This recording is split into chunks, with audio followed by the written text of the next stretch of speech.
হাতে মাখা এঁচোড়, কাঁসারের থালায় কাঁচা এঁচোড়ে পড়লো ভাজা চিংড়ি, তার উপরে পড়লো কাঁচা সর্ষের তেল।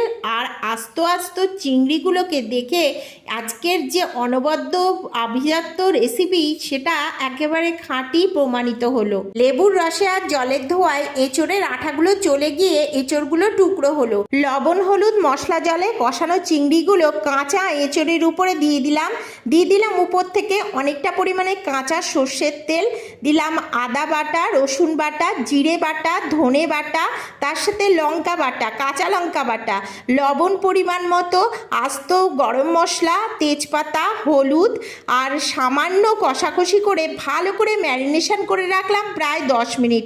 10 মিনিট পরে প্রেসার কুকারে দিয়ে উপর থেকে গরম জল দিলাম, আলুর টুকরোগুলোকে দিয়ে দিলাম। ঢাকনা বন্ধ করার আগে কাশ্মীরি লঙ্কার গুঁড়ো আর চিনি দিয়ে 3টে সিটিতে মাঝারি আছে হাতে মাখা এঁচোড় রেডি করলাম।